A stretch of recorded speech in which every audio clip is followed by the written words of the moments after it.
David and I are now going to go through some options in this fact pattern with you, and then we'll discuss those in your pods afterwards. So I'm going to start with kind of the easiest option, which is do nothing.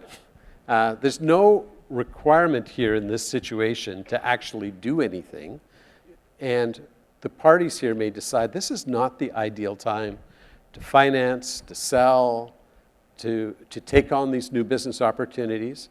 Maybe we want to deal with building value.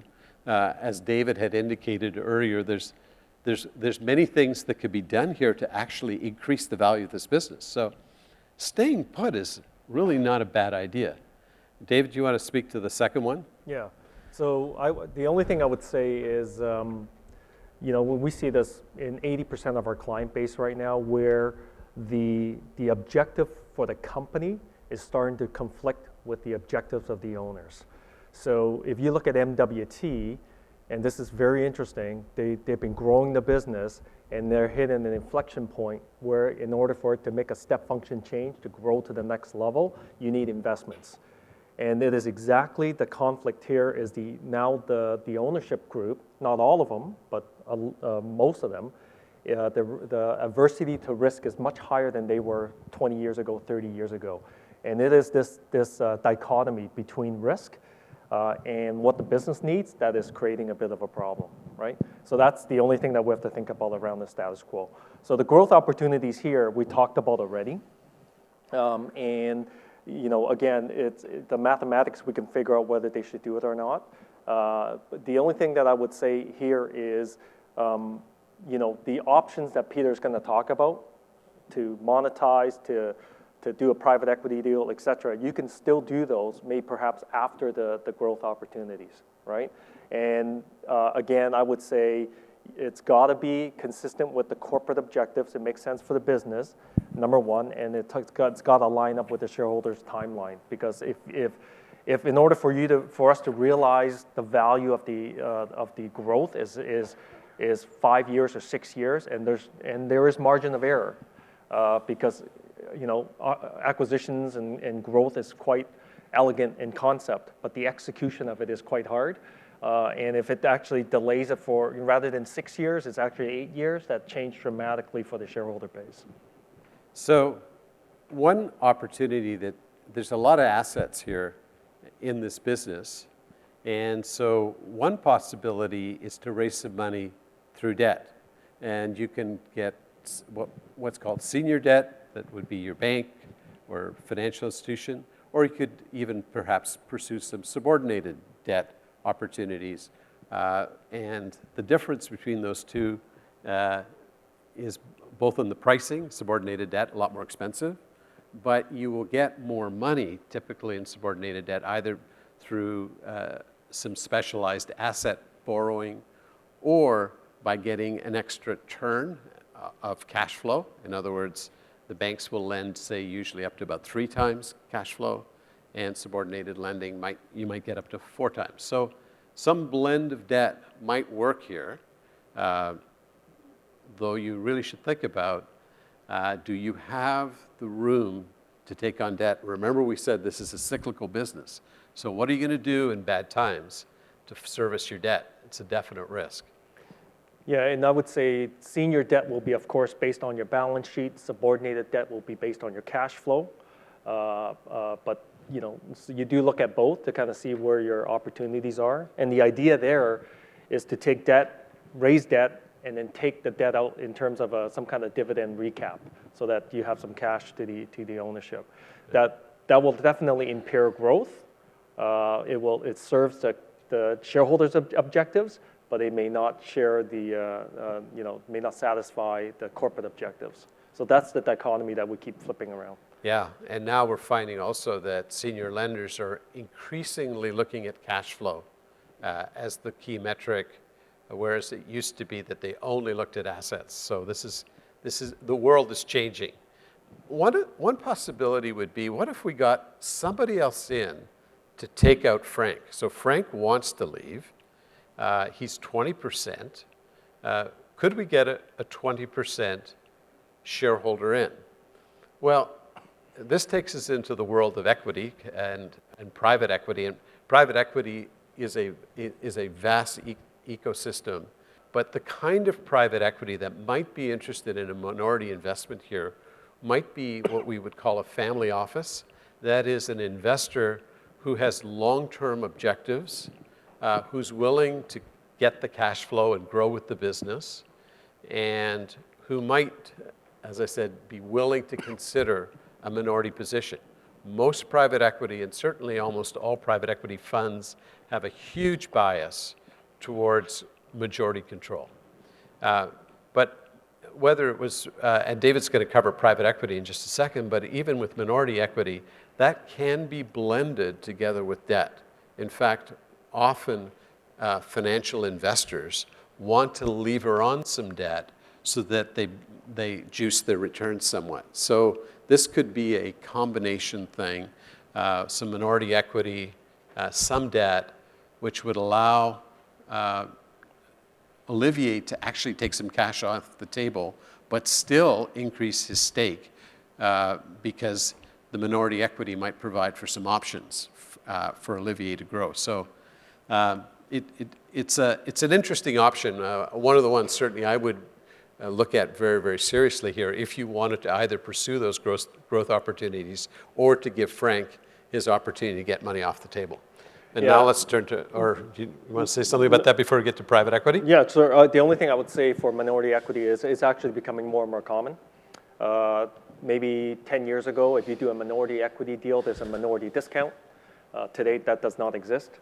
In terms of an enterprise value, minority majority is exactly the same. That just tells you how much capital right now is in the system, chasing opportunities. The other thing is minority equity deals, really, there's got to be growth in the business. That's something that's very, very important. On the majority side, sometimes they're a little more accommodating. And I would then say the third thing, Peter would know this better than me, even though they're a minority, you got to have to expect there's a lot of negative control. So that they do have some levers that they can pull. Yeah, so veto power basically is what they're going to want. Exactly. So a lot of people think if it's a minority deal, and there's lots of them in BC, very high-profile entrepreneurs who did very, very well with minority deals, find the right partner to help them grow. But there is a lot of negative control or veto rights.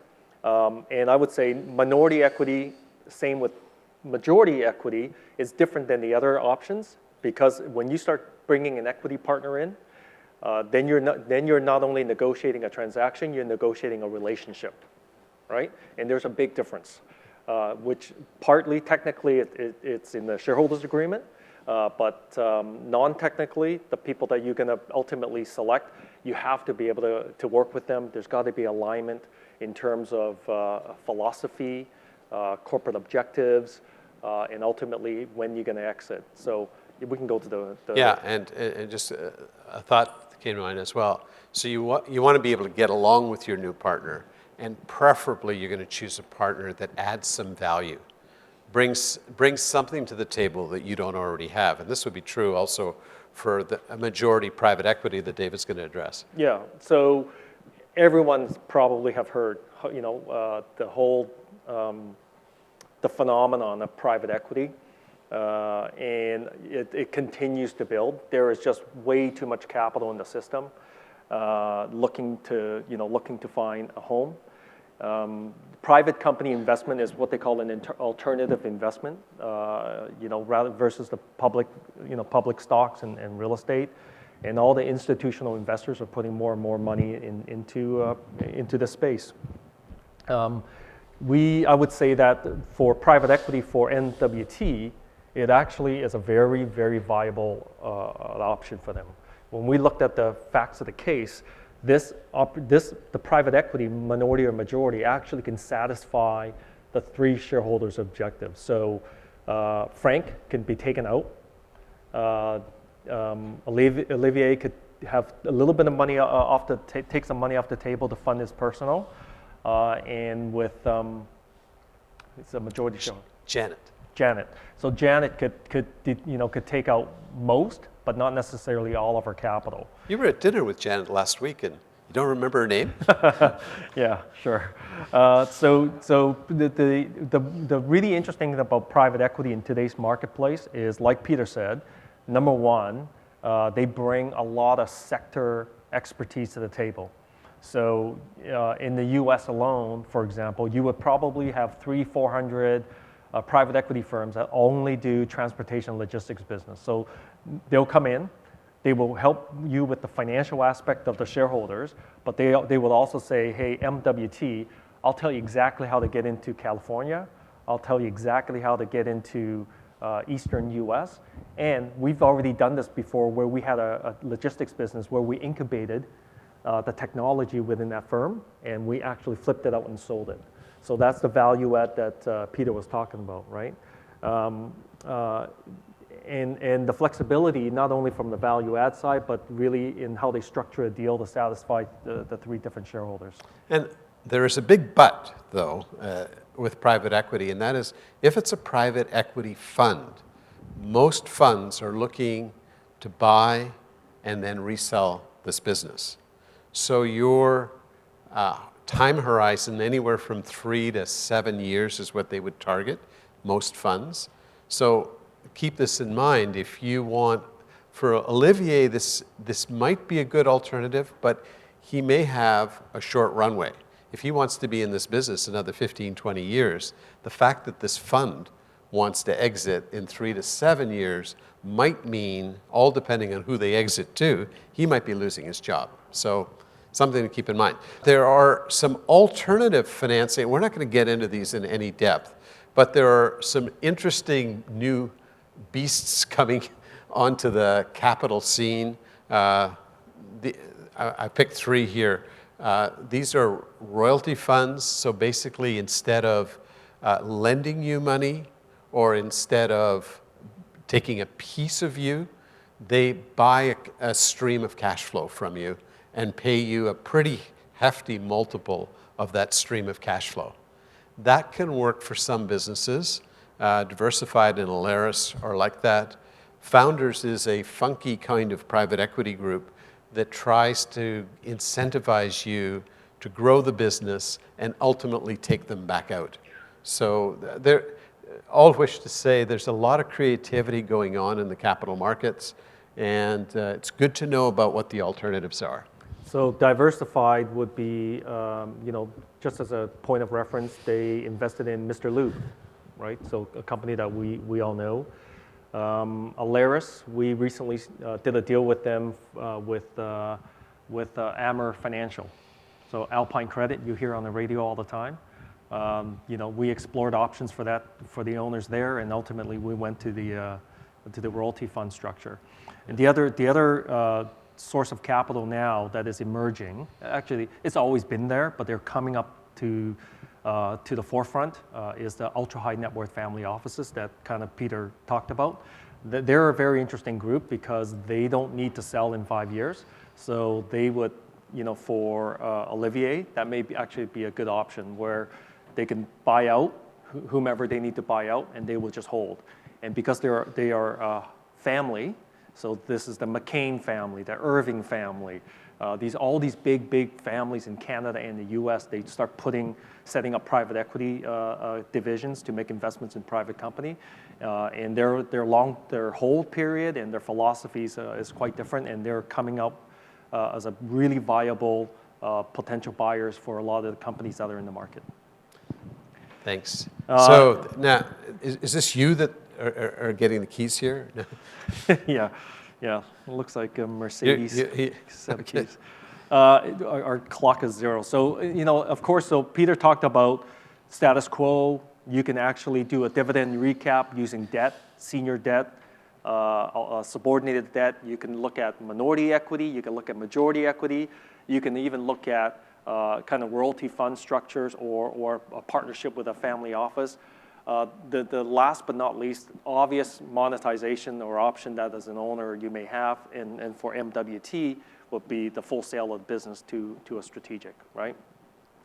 The logic to us is that when you sell to a strategic, it should give you the highest valuation. But in today's Not market, always. not always now. In the past 5 years, I would say 50% of the deals that I've seen, private equity outbid strategics, which in itself is insane, right? Because strategics have revenue synergies, cost synergies. It just makes more sense and allows them to justify a higher valuation. But to underscore the amount of capital in the marketplace right now, private equity, particularly U.S. private equity, are outbidding some of the strategics. Yeah, because there's about $1 trillion or so of what they call dry powder. That is monies committed to private equity in the U.S. that is looking to find a home. It's incredible. Yeah. So we could sell the business, or potentially we could sell the real estate only here. You don't have the balance sheet. It'll be in your case. But there is a fair bit of value in the real estate that could provide a source of funding that is not debt.